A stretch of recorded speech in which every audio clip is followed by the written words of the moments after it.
What's up, guys? We got a question from our buddy Armando the butt scooter. If you guys haven't watched that video, I'll put at the end his butt scooting question. But he says that he's having trouble controlling the back and maintaining the back, and he's wondering if there's some tips on one, how to control it, of course, but also how to transition when they're escaping or while they're escaping. So Armando, thanks for the question. I'll give you a couple of tips on one, how to control the back, give you some ideas on that, and I'll also give you some tips on what to do if you start to lose the back. Now he said he's getting to the back just fine, he's just having trouble controlling it, and he says he's up against taller people and having a little bit of trouble there. So let's talk about a couple basic ideas about the back now. First off, most important thing is your back to chest control and the orientation of it, right? I need to have good chest to back connection. You can lose the back or the hooks here and have a good chest to back sort of connection, and Chad can move around and I can stay with him in the position and eventually regain the back control. So understand that that's really important, okay? Like the back to chest, that's more important than the hooks. The hooks are like the finishing touch, but again, that's the most important. For tournament reasons, you guys might have to go double hooks, but oftentimes I don't even play double hooks, right? Like most often when I play the back mount, I do something different. One, I call it a half back. So I have a lot of transitions, a lot of techniques from this position, but I play 1, 2 with the hooks. The reason I do this is I know that Chad wants to be able to flatten his body out, right? So my goal then is to get this going. If I do this, it makes it hard for his hips to turn. Now, his back can get down, so that's the second part. Now, when I play this position, I don't lean casually back forward. I'm up like this most often. So what am I doing, right? If I know that you're my person, Chad. If I know my partner wants to bring his chest back to the mat, I want to keep him forward, right? If you think about a lot of the things you do in jiu-jitsu, you're trying to prevent that person from being able to do what they want to do, right? If you think about, come out for a second, lay on your back. Like for you guys that play like a slice through, cut through game, when we go for our cut through pass of some sort, right? And we grab this tricep, what are we doing with that thing? Well, if Chad wants to be effective from preventing this, he needs to be able to turn, right? So if I pull this up, he can't put his shoulder down, right? So I know that he wants to be able to turn towards me, he needs to be able to bring the shoulder down. I'm not letting him do that, okay? So use that same idea here when we're playing this back mount position. Think about ways to prevent your partner from doing what they want to do. So in most cases, I know that people want to get their back to the mat, so I play half back. I go under and then up on my elbow here. And the reason I do this also is now, if you guys have watched a couple of my videos, this takes the hand out of the mix, and now I can bring that sucker in when I go for the choke a little bit more easy because it's not laying in here in front, okay? Let's look at this from a couple of positions here. So again, we're here in the back. Just so you can see, this is double hooks, right?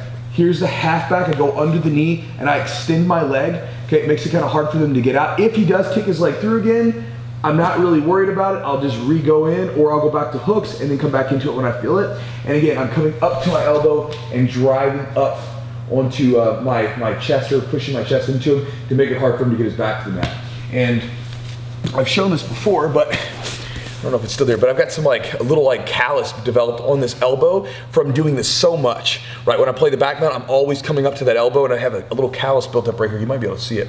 Okay, now, that's the basic way that I hold it, and I'll come in for that choke all the time in no-gi, right? Now let's talk about maybe what you can do if you transition, okay? The biggest thing that you gotta do, Armando, is know whether or not you've lost the back control. If, for instance, Chad's here, he gets his hips free maybe, but I still got the chest to back connection, I can just come up right here and then retake the back mount again, right? That's the optimal situation as far as if you're losing the back, right? You get the position here and you're going and they start to get the hips down, but you still got the chest to back, come up, and then we can find our way back into it, okay? So that's if the hips get flat. Okay, you gotta kind of be ready for that. When you feel the hips going flat, try to come up. Now, the worst one, the one that maybe is gonna be not so optimal for us if we're trying to hold the back, is if they get the chest down, or the back down. I keep saying chest and back, mixing them up. But let's say that I'm going against Chad here, and Chad begins to get his shoulders down. Now, freeze. At this point, guys, his shoulders down, you lost the back. You don't have it anymore. You do not have back mount. It's gonna be really difficult for me to hip shovel my way under there and pull him up. I've lost this position. So you've got to be smart enough to say, okay, I lost it. So what I'm going to do typically is I'm going to kick those legs out and come up. And there's a really cool arm triangle there. I don't want to go over that right now because we're just not into that yet. But I want to come up to the mount position, okay?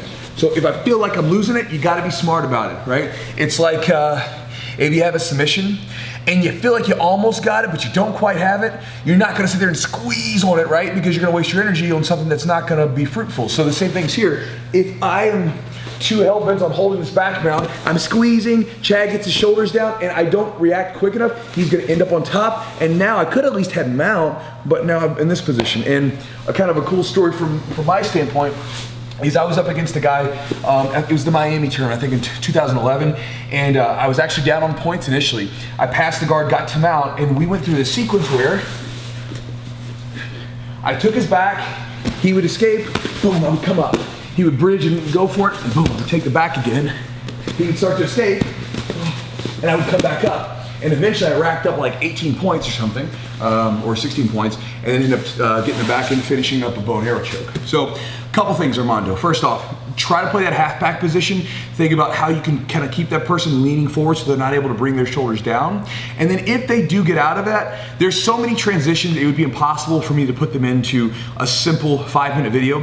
But the idea that's really important is when you feel like you're losing it, let it go, right? Like, don't hang on to it. If you feel like their hips are getting down, make an adjustment. If their shoulders are getting flat and you feel like you're losing it, just let it go, move to another position, try to maintain some sort of dominant position as you're going through.